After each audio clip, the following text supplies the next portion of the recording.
Everyone, তো আমরা তো ফাইনালি চলে এসেছি দীঘাতে। তো তোমাদের সাথে আজকে আমাদের হচ্ছে কোন রুমে আমরা স্টে করেছি সেটা পরে আসছি। প্রথমে দেখিয়ে দিই যে রুমটা কেমন আছে, তো চলে আসো।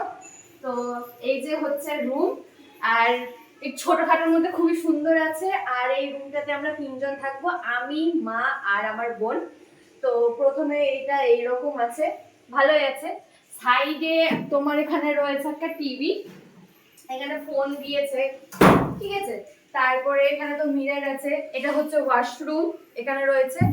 আর আমাদের সমস্ত লাগেজ, মানে আমার আর বোনের লাগেজ হচ্ছে আমরা এখানে ভরেছি, কারণ আমরা এই মাত্র এখন আসলাম, মানে কি বলবো, কিছু বলার নাই। আর এখনই আমাদেরকে ফ্রেশ হয়ে বেরাতে হবে, সেজন্য লাস্ট মোমেন্টে তোমাদের জন্য ভিডিওটা করছি।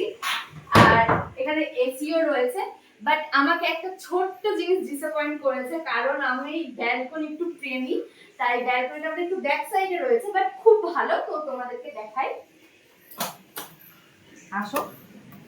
এই দেখো, ভালোই রয়েছে, খুব সুন্দর। এই জায়গাটা আমার বেশ পছন্দ হয়েছে, এখানে একটু হাওয়াটাও আসবে, সুন্দরও একটু টাইম স্পেন্ডও করতে পারবো। আর বেশ মোটামুটি ভালোই লেগেছে, এর থেকে তো বেশি আর কি আশা করব, কিছু করার নেই। তো আমাদের পাশের রুমে আমার কাকারা রয়েছে, তো সেটার ভিডিওটা পরের ভিডিওতে আমি আপলোড করব। তো চলো, টাটা।